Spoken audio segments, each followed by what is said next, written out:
Vous êtes encore les bienvenus à cette dévotion glorieuse, ce moment. Dieu a quelque chose de bien pour vous. Sa gloire localise votre vie maintenant où vous êtes. Votre vie est destinée à aller dans un pas glorieux. Si vous allez permettre l'Esprit de Dieu vous conduire, oui, l'Esprit de Dieu conduit des hommes et beaucoup de gens ont expérimenté ça et vous pouvez l'expérimenter aussi. Si vous allez permettre l'Esprit de Dieu prendre la charge de votre vie, vous serez étonné des bénédictions qui se réalisera en votre vie. On va continuer aujourd'hui ce que nous avons commencé hier et Dieu a quelque chose très bien pour vous. Maintenant, regardons le passage, verset 14. La femme demandait de Jésus à boire et Jésus a dit qu'il a quelque chose plus bien, mieux, que s'il donne cet homme, elle n'aura jamais soif. Et elle a dit, donne-moi cette eau, afin que je n'aurai jamais besoin de retourner ici. Et elle a commencé avec une question et la femme n'avait pas la volonté. Il a dit, tu es juif, je suis samaritain, comment peux-tu me demander de la boire? Mais lorsque Jésus a dit, j'ai quelque chose de mieux, elle a dit, donne-moi cette eau. Verset 16, lorsqu'elle voulait beaucoup cette eau, Jésus l'a dit, va et appelle ton mari. Jésus a dit cela parce qu'il voulait voir quelque chose de plus, il voulait traiter un issue très important, très grave dans sa vie. C'est pourquoi elle a dit, va, appelle ton mari. Et tout ceci nous dirige à quelques places.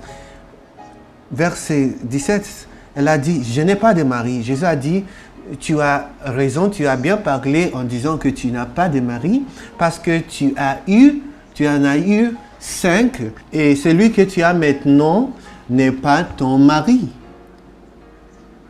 Il a dit, tu as eu 5 maris, tu as raison, et celui que tu as maintenant n'est pas ton mari.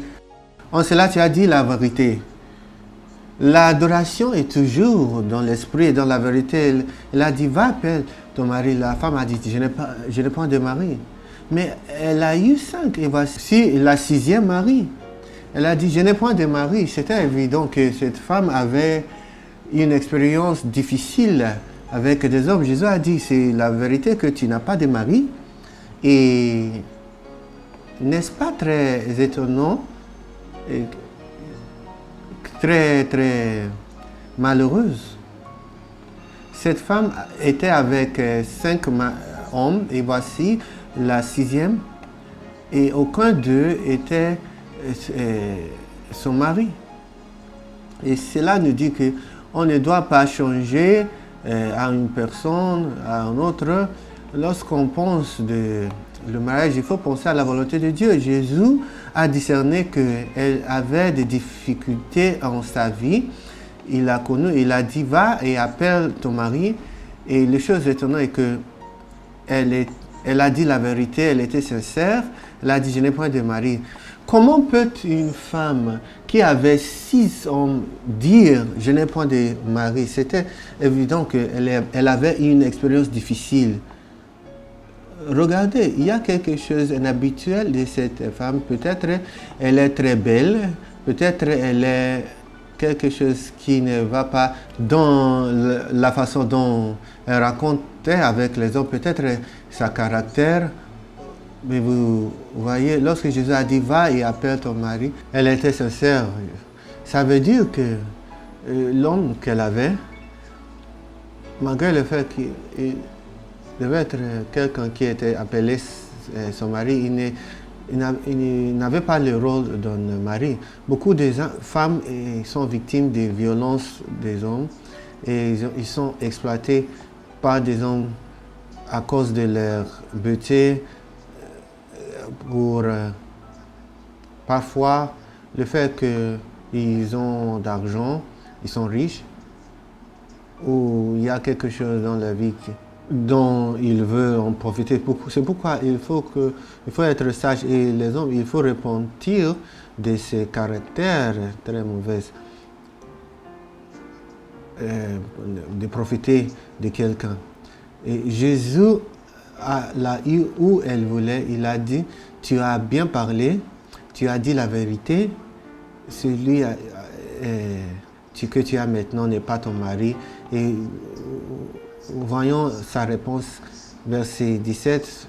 Monsieur, je vois que tu es prophète. Pourquoi a-t-elle dit cela?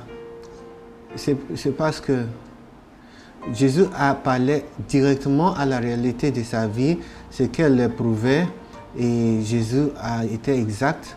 Celui que tu as maintenant n'est pas ton mari. C'est très malheureux. Il y a beaucoup de gens qui ont eu 3, 4, mais dans ce cas, elle a eu 6. Elle a manqué, elle a complètement manqué.